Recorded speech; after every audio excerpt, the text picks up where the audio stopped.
রোজায় আসলে মুখে দুর্গন্ধ দূর করার উপায় কি? ন্যাচারাল ক্লিনিংটা কিন্তু খাবার থেকে হয়ে যায়, যেটা রমজানের দিনের বেলা হয় না, যার জন্য বেসিক্যালি দুর্গন্ধটা হয়। রমজানে দাঁতের যত্ন কি অন্যান্য সময় চেয়ে আলাদা? আগে যেমন আমরা রাতে খাবার পরে এবং সকালবেলা নাস্তা করার পরে বা ব্রেকফাস্টের পরে ব্রাশটা করতাম, এটা এখন স্বভাবতই রমজানের কারণে ব্রেকফাস্টের আর প্রয়োজন পড়ছে না।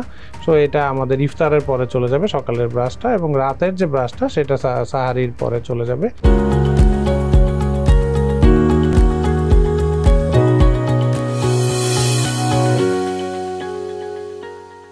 দর্শক, জেএমআই গ্রুপ প্রেজেন্টস টিবিএস ভালো থাকুন আপনাদের স্বাগত জানাচ্ছি। আমি তাওসিয়া তাজমিম। আমাদের আজকে আলোচনার বিষয় রমজানে মুখ ও দাঁতের যত্ন। এই বিষয়ে কথা বলতে আমাদের সঙ্গে আছেন ডাক্তার ওয়াহিদুল আলম আল মাজেদি, কনসালটেন্ট, ডেন্টাল ওয়ার্ল্ড। আমাদের অনুষ্ঠানে আপনাকে স্বাগত। ধন্যবাদ, আপনাকে ধন্যবাদ, আমাদের বিজনেস স্ট্যান্ডার্ডকে ধন্যবাদ, এবং যারা দর্শক দেখছেন প্রোগ্রাম সবাইকে ধন্যবাদ এবং আসসালামু আলাইকুম। আপনি জানেন যে রমজান মাস শুরু হয়ে গেছে, তো রমজানে দাঁতের যত্ন কি অন্যান্য সময় চেয়ে আলাদা? দাঁতের যত্নের যে বেসিক জিনিসটা আছে, যে বেসিক নিয়মটা আছে, সেটা সব ক্ষেত্রেই সমান। বাট রমজানের ক্ষেত্রে যে ব্যাপারটা ঘটে, যে রমজানে আমাদের খাবার দাবার জীবনযাপন প্রণালীর যেহেতু ব্যত্যয় ঘটে, এখানকে আপনার দাঁতের যত্ন নেওয়ার সময়টাও কিছুটা পরিবর্তন করতে হয়, বাট ধরনটা অনেকটা একই থাকে। তো এখানে যদি আমরা আলাদা করতে চাই যে দাঁতের যত্ন যেভাবে নিতে হয়, যে আমরা দুবেলা ব্রাশ করব খাবার পরে, এবং আমরা মাউথওয়াশ ব্যবহার করব, অথবা এবং দাঁতের ফাঁকে যেখানে ব্রাশ পৌঁছায় না সেখানে আমরা ফ্লস ইউজ করতে পারি। তো রমজানে যেটা হয় যে আমরা তো আসলে দিনের বেলা একটা দীর্ঘ সময় ফাস্টিংয়ে থাকা বা না খেয়ে থাকার কারণে আমরা মুখটা শুষ্ক অবস্থায় থাকে, এবং শুষ্ক মুখে আমাদের মুখ তো আসলে আমাদের শরীরের একটা এন্ট্রেন্স বলতে পারি বা প্রবেশ পথ, তো যেখানে নর্মালি অনেক ধরনের জীবাণু থাকে। তো ওরা একটা দীর্ঘ সময় পায়, এই সময়টাতে মুখের ভেতরে যেহেতু আমরা কোনো কিছু খাচ্ছি না, কুলি করছি না, পানি দিচ্ছি না, ওরা ওখানে অবস্থান করতে। সো আমাদের এখানে যত্নটা ডিফারেন্ট হচ্ছে, যে আগে যেমন আমরা রাতে খাবার পরে এবং সকালবেলা নাস্তা করার পরে বা ব্রেকফাস্টের পরে ব্রাশটা করতাম, এটা এখন স্বভাবতই রমজানের কারণে ব্রেকফাস্টের আর প্রয়োজন পড়ছে না। সো এটা আমাদের ইফতারের পরে চলে যাবে সকালের ব্রাশটা, এবং রাতের যে ব্রাশটা সেটা সাহারির পরে চলে যাবে, এবং সেভাবে আমরা ব্রাশিংটা মেনটেন করতে পারি। সিমিলারলি আমরা মাউথওয়াশ বা ফ্লসিংও একইভাবে ইফতারের পরে এবং সাহারির পরে এটাকে আমরা নিয়ে যেতে পারি। সেই ক্ষেত্রে আর এই প্রবলেমটা থাকবে না, মেইনটেনেন্সটা বজিয়ে থাকবে, যে দুইবার দাঁত পরিষ্কার করা সেটা বজায় থাকবে। তার মানে রোজা রাখা অবস্থায় আর দাঁত ব্রাশ করার রোজা রাখা অবস্থায় দাঁত ব্রাশ করতে তেমন কোনো নিষেধ নাই, বাট যেখানে কিছু ব্যাপারে আমাদের আলেম ওলামা বা যারা ইসলামিক চিন্তাবিদ আছেন, যা ইসলামিক স্কলার আছেন, তারা কিছুটা দ্বিমত আছে। যেমন যেসব টুথপেস্টে আপনার ফ্লেভার দেওয়া থাকে বা সেই ধরনের টুথপেস্ট ব্যবহারের ক্ষেত্রে কিছুটা দ্বিমত আছে, বাট সেই ক্ষেত্রে আপনাকে সাবধানতা বশত অবলম্বন করে ব্রাশ করতে হবে, যে কোনোভাবেই যেন আপনার এই ফ্লেভারযুক্ত টুথপেস্ট আপনার মুখে, গলায় বা পেটে না চলে যায়। তো সেই ক্ষেত্রে আমরা যেটা করতে পারি, আমরা ফ্লেভার মুক্ত কিছু পেস্ট বাজারে পাওয়া যায়, এই ধরনের পেস্ট ব্যবহার করতে পারি। অথবা অনেক ক্ষেত্রে ইদানিং কিছু ভালো টুথব্রাশও ডেভেলপ করেছে, যেগুলোতে পেস্টের প্রয়োজন পড়ে না। এই ধরনের টুথব্রাশও আমরা ইউজ করতে পারি, বা ইসলামে যেটা আছে যে মেসওয়াক করা, সেটা করতে পারি। আপনি মেসওয়াকের কথাই বললেন, তো মেসওয়াক করলে আসলে কখন করাটা ভালো? সিমিলারলি যেহেতু আমরা দুই বেলা ব্রাশটা অলরেডি খাবার পরে করতে বলি, মিসওয়াকটাও একই নিয়মে করলে সেই ক্ষেত্রে ব্রাশের বিকল্প হিসাবেই সেটা ব্যবহার করা হয়। তো সেই ক্ষেত্রে টাইমটা খাবার পরে, ইফতারের পরে এবং সেহরির পরে সেটা ব্যবহার করা যেতে পারে। মাউথওয়াশ ব্যবহার করলেও কি ইফতারের পরে করতে হবে? হ্যাঁ, যেহেতু কেমিক্যাল মাউথওয়াশ যেটাতে ফ্লেভার দেওয়া আছে, একই পেস্টের মতো প্রযোজ্য হবে। দিনের বেলা সেটা ইউজ করলে সেটা আপনার গলায় চলে যাওয়ার একটা রিস্ক থেকে যায়। যেহেতু আমরা খুবই ধর্মভীরু এবং আমরা ধর্ম মেনে চলার চেষ্টা করি, সেহেতু আমরা এই রিস্কে যেতে চাই না। আমরা মাউথওয়াশ অ্যাভয়েড করে কিছুটা গরম পানি লবণ দিয়ে কুলি করেও এটার চাহিদা রমজানে পূরণ করতে পারি। রোজায় আসলে মুখে দুর্গন্ধের একটা বিষয় থাকে, যে দুর্গন্ধ দূর করার উপায় কি? আচ্ছা, মুখে দুর্গন্ধর যে কারণগুলো আছে, বেসিক্যালি যে আমরা যে খাবার খাই সেটা যদি প্রপারলি ক্লিন না হয় এবং আমাদের মাড়ি যদি দুর্বল হয়ে যায় এবং মাড়ি থেকে যদি ব্লিডিং হয়, এই খাবার লেগে থাকা, মাড়ি থেকে ব্লিডিং হওয়া, ওখানে ব্যাকটেরিয়া জমে থাকার একটা জায়গা তৈরি হয় এবং এটা দাঁতে প্রথমে নরম বায়োফিল্ম বা প্লাক বলি, পরে এটা একটা শক্ত আস্তরণ বা ক্যালকুলাস তৈরি করে, যেটা পরবর্তীতে মাড়ি এবং দাঁতের সাপোর্টিং স্ট্রাকচার যারা দাঁতকে ধরে রাখে, লিগামেন্ট, এই অঞ্চলগুলোকে দুর্বল করে দেয়।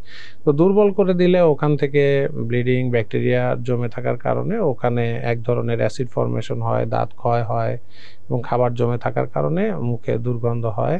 এবং দীর্ঘ সময় রমজানে আমরা না খেয়ে থাকার কারণে ন্যাচারাল ক্লিনজিং, যেটা আমরা যা আসলে ব্রাশ করি দিনে 2 বার, কিন্তু আমাদের কিন্তু একটা নিজস্ব ক্লিনিং সিস্টেম আছে মুখে। আমরা সারাদিন যে খাবার খাই, বিশেষ করে ফাইবারাস ফুড, এগুলা খাওয়ার কারণে নিজেই আমরা যখন খাবার, বিশেষ করে ফল আপনি যখন খান, নিজেই কিন্তু নিজের দাঁত ক্লিন করেন বা আমরা করি, এটা অটো ক্লিন হয়। এটাতেই আমাদের দাঁত কিন্তু ম্যাক্সিমাম ক্লিন হয়। 2 বার ব্রাশ করি আমরা আমাদের ফর্মাল ক্লিনিং, কিন্তু ন্যাচারাল ক্লিনিংটা কিন্তু খাবার থেকে হয়ে যায়, যেটা রমজানের দিনের বেলা হয় না, যার জন্য বেসিক্যালি দুর্গন্ধটা হয়। একটা মুখের পরিবেশ ঠিক থাকে না, দ্বিতীয়ত হচ্ছে সেলফ ক্লিনজিং প্রপার্টিটা ব্যাহত হচ্ছে, যার কারণে রমজানে আসলে দুর্গন্ধটা হয়। এটা অ্যাভয়েড করার জন্য আমরা যেটা করতে পারি, আমরা নিয়ম মতো দাঁতটা ব্রাশ করতে পারি, অথবা আমাদের দাঁতে যদি কোনো সমস্যা থেকে থাকে সেটা আমরা আগে থেকেই, রমজানের আগেই সেটার ব্যবস্থা নিতে পারি। মাড়িতে স্কেলিং পরিষ্কার বা ক্লিনিং করে আমরা সেই মোরাল হেলথটাকে ফিরিয়ে আনতে পারি, সেক্ষেত্রে দুর্গন্ধের প্রবণতাটা কমে যাবে। তো রমজানে কি দাঁতের চিকিৎসা করা যায়? চিকিৎসা করলে আসলে কখন করবে? আমাদের এটা নিয়ে অনেক প্রশ্নের সম্মুখীন হতে হয়, বা ইসলামিক স্কলার বা চিন্তাবিদ থেকেও আমরা দেখেছি। আসলে চিকিৎসা তো আপনার জন্য ইসলামিকভাবেও হালাল করা হয়েছে। তো চিকিৎসা যেহেতু আপনি করতে পারবেন, আপনার যদি প্রয়োজনটা এমন হয় যেটার জন্য আপনি কষ্ট পাচ্ছেন, আপনার রোজা রাখতে কষ্ট হচ্ছে, কারণ দাঁতের ব্যথা আপনি জানেন যে এটা একটা ভয়ানক ব্যথা, খুব তীব্র ব্যথা, এবং এখানে ব্যথা সহ আসলে একটা রোজাদার মানুষের থাকা খুবই কঠিন ব্যাপার। তো সেই ক্ষেত্রে এটাকে পালপাইটিস বলি আমরা, যে দাঁতের মজ্জাজনিত কারণে হয়ে থাকে, সেগুলো ব্যথা প্রচণ্ড হয় এবং এটা মাথা, কান, ওই পুরা এরিয়া সহ এফেক্ট করে ফেলে। তো ওই ধরনের পেশেন্টদের যদি হয়, ডেন্টাল ইমার্জেন্সি অ্যারাইজ করে যায়, তারা এটা ট্রিটমেন্ট করতে পারবে। এখানে বাধাটা কোথায়? আসলে বাধাটা হচ্ছে যে আমরা যে ইনজেকশনগুলো দিচ্ছি, সেটা দাঁতের ব্যথা কমানোর ক্ষেত্রে এই ইনজেকশনটা দেয়া যাবে কিনা। তো আপনারা খেয়াল করলে দেখবেন যে বর্তমানে অলরেডি ইনসুলিন দেয়া, যেহেতু এটা ইফতারের আগে দিতে হয়, অলরেডি স্বীকৃত। এটা নিয়ে রিসার্চ করে দেখা গেছে যে ইনসুলিন দেয়া যাচ্ছে, কারণ এটা রোজাকে পুষ্টিবর্ধক বা রোজাকে সাপোর্ট করছে এই ধরনের কোনো ইনজেকশন না, এটা সুস্থতার জন্য। সিমিলারলি আমরা যখন একটা ব্যথানাশক ইনজেকশন বা আমরা যদি একটা অ্যানেস্থেসিয়া তাকে দেই, এটা কোনো পুষ্টিবর্ধক বা তাকে রোজাকে সাপোর্ট দিচ্ছে না। তো সেই ক্ষেত্রে আমরা যদি দিয়ে মজ্জাটাকে বের করে দিয়ে ওই জায়গাতে একটা অস্থায়ী ফিলিং করে দিতে পারি, সে স্বাচ্ছন্দ্যে রোজা রাখতে পারবে এবং তার রোজাতে কোনো হ্যাম্পার হবে না। বাট প্রবলেমটা হচ্ছে যে আমরা যদি তাকে ব্লিডিং হয় এই ধরনের কোনো কাজে যাই, যেমন তার দাঁত ফেলে দিতে হয় বা তার কোনো সার্জিক্যাল, এটা নিয়ে কনফিউশনটা বেশি। তো এখন এখানে আসলে বলা হচ্ছে যে যদি ইমার্জেন্সিটা এমন হয় যে আপনি এটা না ফেলে করতে পারছেন না, থাকা যাচ্ছে না, সেই ক্ষেত্রে আল্লাহ তো আসলে রোজা, আপনি যে অসুস্থ থাকেন, আপনাকে রোজা ভাঙার জন্য অনুমতি দিয়েছেন, পরবর্তীতে আপনি এটার এগেনস্টে রোজা করে নেবেন। বাট এটা যদি এমন হয় যে না, এটা ব্যথানাশক ইনজেকশন দিয়ে বা টলারেট করে আমরা ইফতারের পরে আমরা ওই দাঁতটাকে ফেলে দেই বা আমরা রুট ক্যানেলের জন্য বা পাল্পের মজ্জাটাকে বের করে দিই, রোগী কিন্তু রিলিফ হয়ে যাচ্ছে। তো রুট ক্যানেল বা মজ্জা বের করার ক্ষেত্রে আমরা এটা রোজা রেখেও করতে পারি, সেক্ষেত্রে কোনো বাধা এখন নেই। দাঁত ফেলার ক্ষেত্রেও যেটা আছে ইসলামে, যে রক্ত গড়িয়ে পড়লে আপনার রোজা ভেঙে যাবে। তো যেসব সার্জারি মাইনর হয়, আপনার অল্প ব্লিডিং হয়, রক্ত গড়িয়ে পড়ার চান্স থাকে না, সেই ধরনের সার্জারি করা যেতে পারে। তারপরেও যদি এটাকে ম্যানেজ করা যায় যে আমরা ইফতারের পরে এটাকে করতে পারি, সেটা ধর্মীয় দৃষ্টিকোণ থেকে এবং রোজার মহত্ব বজায় রাখার স্বার্থে আমরা করতে পারি। এখন আপনারা আসলে রোগী কখন পাচ্ছেন চেম্বারে? ইমার্জেন্সি রোগী তো আসলে ডেন্টাল ইমার্জেন্সি যেটা বলি, এটা তো আমাদের দিনে রাতে সব সময় যে কোনো সময় আসতে পারে।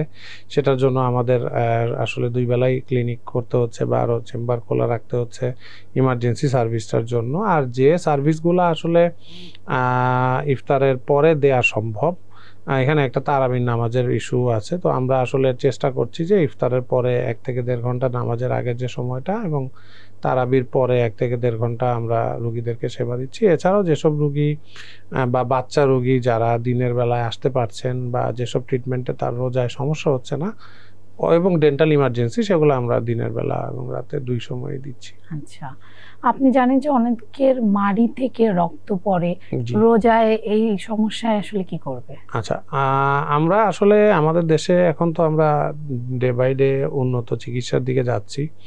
তো আপনি যখন জানবেন যে সামনে রোজা আসন্ন, আমরা মুসলিম হিসাবে আমরা তো অনেক ধরনের প্রিপারেশন নেই আমাদের, তার মধ্যে অবশ্য ডেন্টাল হেলথটা একটা যদি ইনক্লুড করা যায় অ্যাডভান্স থিঙ্কিং এর মতো, যে আমি রোজা আসার 1 মাস আগে বা 15 দিন আগে আমি ডাক্তার দেখিয়ে আমি একটা চেক আপ করে নিলাম যে ইন দ্য মিন টাইম আমার কোনো ইমার্জেন্সি অ্যারাইজ করার সম্ভাবনা আছে কিনা। সেই ক্ষেত্রে কিন্তু আমরা আগেই তার মাড়ির হেলথটা এবং তার দাঁতের কন্ডিশনটা ডিটেক্ট করে ফেলতে পারছি, এবং আমরা যদি এই ক্লিনিংটা আগে করে দেই অথবা তার যদি কোনো ডেন্টাল প্রবলেম থেকে থাকে সেটা চিকিৎসা করে দেই, তাহলে কিন্তু সে খুব সহিভাবে, সুন্দরভাবে এবং স্বাস্থ্যসম্মতভাবে রোজাটা পালন করতে পারছে। সো এটাও একটা সচেতনতার অংশ হতে পারে যে মানে আমরা প্রস্তুতিটা আগে নিতে আমরা হবে। রোজার আগে একবার চেক আপটা করিয়ে ফেলি। সেই ক্ষেত্রে আমাদের এই রোজার মধ্যে, এটা প্রেগনেন্সির ক্ষেত্রেও কিন্তু হয়, আমরা বলেছি যে আপনি বাচ্চা নেওয়ার আগেও একবার ডেন্টাল চেক আপ। এই ধরনের সচেতনতা আসলে আধুনিক উন্নত দেশগুলোতে অলরেডি চলে আসছে, এবং আমরা আমাদের রুগীদেরকেও বলছি যে কোনো জিনিস এখন আপনি জানবেন যে আপনি একটা সার্টেন টাইম এনগেজ থাকবেন, তার আগে আপনি অবশ্যই আপনার ডেন্টাল চেক আপটা করে নেবেন, তাহলে আর পরবর্তী সমস্যাটা হবে না।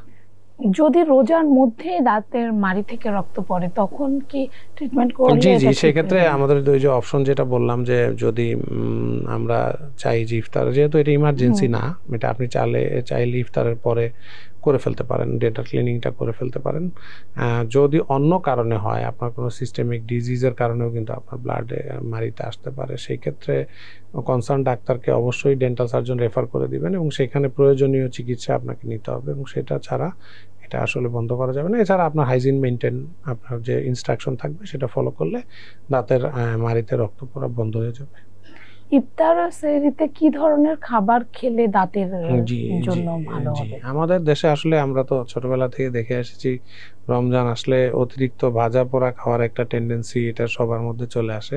মানে আমাদের দেশ তো আসলে একটা ট্রপিক্যাল কান্ট্রি, এখানে গরমের সমস্যাটা অনেক বেশি, এবং আমাদের আসলে অনেক ফ্লুইড জাতীয় খাবার, এবং সারাদিন যেহেতু আমরা রোজা রাখি, ড্রাই হয়ে যায় আমাদের শরীরটা, আমাদেরকে অন্তত সাফিসিয়েন্ট পানি নেওয়ার ব্যবস্থাটা করতে হবে, এবং আমরা যাতে ইফতারের পরে থেকে সেহরি পর্যন্ত ফ্লুইডটা নেই, এবং ফাইব্রাস খাওয়া, ফলমূল খাওয়া, এগুলা বাড়াতে হবে। সুষম খাদ্য, আসলে আমাদের ব্যাপারটা কিন্তু সুষম খাদ্য, আপনার প্রয়োজন যা আপনাকে নিতে হবে, আপনার কার্বোহাইড্রেট হোক, ফ্যাট হোক, আপনার যেটুক শরীরে সল্ট হোক, আপনার প্রোটিন হোক, সেটা কিন্তু আপনাকে নিতে হবে। সো সেই পরিমাণটা যেন ঠিক থাকে। এবং রোজার ক্ষেত্রে দেখা যায় যে আমাদের মিষ্টি খাওয়ার প্রবণতা অনেক বেড়ে যায়, আমরা ইফতারে অনেক আইটেম মিষ্টি খেয়ে ফেলি, এতে ডায়াবেটিক রোগীদের ক্ষেত্রে কিন্তু আবার ওই রোজার সময় দেখা যায় যে ওইটা মাত্রাটা নিয়ন্ত্রণে থাকে না। তারা হয়তো ভাবছেন যে সারাদিন আমি তো ফাস্টিংই করি, তো সেক্ষেত্রে ডায়াবেটিস বাড়ার তো কোনো সুযোগ নাই।